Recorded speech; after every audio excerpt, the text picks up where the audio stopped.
Hello friends, तो कैसे हैं आप सब। आज की वीडियो में हम बात करेंगे बिहार के बारे में। ये स्टेट जो है इंडिया का, ये इंपॉर्टेंट क्यों हो जाता है, क्योंकि अभी बिहार में जनरल इलेक्शन होने जा रहे हैं। यानी यहाँ की जो लेजिस्लेटिव असेंबली है उसकी सीट्स पे इलेक्शन होने जा रहे हैं, तो उसकी भी बात हम करेंगे। बाकी इसका पूरा हम कल्चरल ओवरव्यू भी देखेंगे, बिहार की हिस्ट्री भी देखेंगे, एक कंप्लीट ओवरव्यू देखेंगे। So let's get started. तो सबसे पहले हम देखते हैं बेसिक इन्फॉर्मेशन। तो बिहार जो है वो 22 मार्च 1912 को बना था। ये बंगाल प्रेसिडेंसी जो थी उस समय की, वहाँ से सेपरेट होके, एंड इनिशियली इसकी कैपिटल क्या थी, पटना रख दी गई थी। चीफ मिनिस्टर भी करंट टाइम में अगर मैं आपको बताऊँ तो नीतीश कुमार हैं, ये एनडीए अलायंस के हैं। एंड फिर गवर्नर अगर बताऊँ तो राजेंद्र विश्वनाथ अर्लेकर हैं। तो ये थी बेसिक इन्फॉर्मेशन। अब हम चलते हैं थोड़ा सा आगे।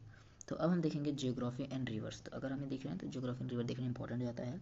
तो ये ईस्टर्न इंडिया में लोकेटेड है। आप सभी ने देखा होगा, यूपी राजस्थान, वेस्ट बंगाल और नेपाल के साथ बॉर्डर शेयर करता है। इसका जो एरिया है 94,000 स्क्वायर किलोमीटर है। मेजर रिवर अगर मैं आपको बताऊं तो गंगा रिवर है, कोशी रिवर है, गंडक रिवर है, सोन रिवर है, बागमती और पुनपुन और फल्गु। ये सारी क्या हैं, ये मेजर रिवर्स हैं बिहार स्टेट की। तो हमने रिवर पढ़ लिए। अब हम देखते हैं एंशियंट हिस्ट्री थोड़ी सी। एंशियंट टाइम पे यहाँ पे कैसे रूल किया जाता था।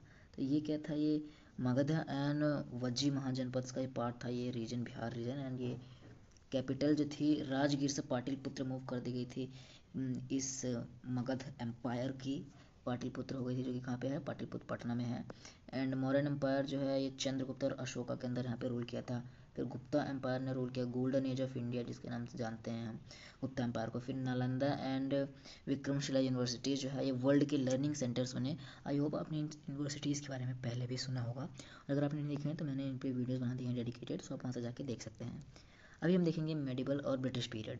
तो मेडिवल पीरियड में देखें तो पाला डायनेस्टीज़ ने इसको रूल किया, बुद्धिज़्म सपोर्ट की इस डायनेस्टी ने। फिर बख्तियार खिलजी जिसने 1193 सीई में इसको डिस्ट्रॉय कर दिया। फिर शेर शाह सूरी आया, जो कि क्या किया, सासाराम बिल्ड किया। शेर शाह सूरी आया कहाँ से, सासाराम से, जो कि क्या बिल्ड किया, ग्रांड ट्रंक रोड बिल्ड किया, कहाँ, बिहार में। बैटल ऑफ बक्सर हुई 1764 में, जिसने ब्रिटिश को कंट्रोल दिया इंडिया पे रूल करने के लिए। फिर ये जो बिहार प्रोविंस थी ये 1912 में फाइनली बनाई गई, और यहाँ पे एक सत्याग्रह हुआ था, चंपारण सत्याग्रह। सो ये भी इंपॉर्टेंट जो होता है आप याद रखिएगा। अब हम देखते हैं मॉडर्न बिहार। मॉडर्न बिहार कैसा था। मॉडर्न बिहार में अगर हम देखें तो ये 1947 का था, आप सभी को पता है, सारे स्टेट्स इंडिपेंडेंट हो गए थे। झारखंड जो है वो 2000 में सेपरेटेड हो गया। नहीं, पहले ये बंगाल का ही पार्ट था, मतलब सॉरी बिहार का ही पार्ट था। एंड फोकस इसका हमेशा से रहा इस स्टेट का इंफ्रास्ट्रक्चर पे, गवर्नेंस पे और एजुकेशन पे। इवन अगर आप देखेंगे तो बिहार को हम किस पे, पुअर स्टेट में भी कंसिडर करते हैं अगर आप देखेंगे तो। अब कल्चरल हेरिटेज की बात करें तो फोक डांसेस कुछ होते हैं, जैसे जाट जतिन, बैदेसिया, झिझिया, पैका, चाचो, ये सब क्या है, चाव, सब कल्चरल हेरिटेज है, डांस है, फोक डांसेस। फेस्टिवल देखें तो छठ पूजा, सोने और मेला, सामा चकेवा। एंड लैंग्वेजेस अगर देखें तो हिंदी, मराठी, भोजपुरी, मगधी, ये सारी लैंग्वेजेस बोली जाती हैं। सब इन सारी चीज़ों को भी याद रखिएगा, ये भी सारी चीज़ें इंपॉर्टेंट हो जाती हैं। अब हम देखते हैं थोड़ा सा आगे नेचर एंड वाइल्ड लाइफ पर। Nature and wild life important जाता है पढ़ना, अगर किसी चीज़ को पढ़े तो। अब आप यहाँ पे देखेंगे वाल्मीकि नेशनल पार्क यहाँ पे लोकेटेड है, जो कि नेशनल पार्क भी है और टाइगर रिजर्व भी है। फिर अगर हम देखें तो Bhimbandh Rajgir, Kaimur wildlife sanctuary, ये सारी बिहार में लोकेटेड हैं। एंड फिर Kanwar lake world sanctuary, Asia's largest fresh water oxbow lake, ये भी कहाँ पे है, ये भी बिहार में लोकेटेड है। सो बिहार तो कल्चरली बहुत इंपॉर्टेंट है, लेकिन अभी भी हम इसे पुअर स्टेट के में कंसिडर करते हैं, जैसा कि वो अभी आपको आगे पता चलेगा।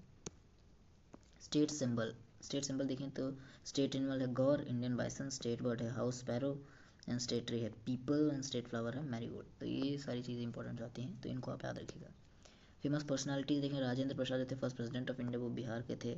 And Jayaprakash Narayan revolutionary leader थे, वो भी बिहार के थे। आर्यभट्ट, ये भी बिहार के थे। Sher Shah Suri empire road reformers के नाम से जाना जाता है शेरशाह सूरी को। एंड बाबू कुंवर सिंह 1857 के ये फ्रीडम फाइटर थे, जो 1857 में स्वतंत्रता संग्राम हुआ था, वहाँ के मेजर फ्रीडम फाइटर थे। जिनको आप याद रखिएगा।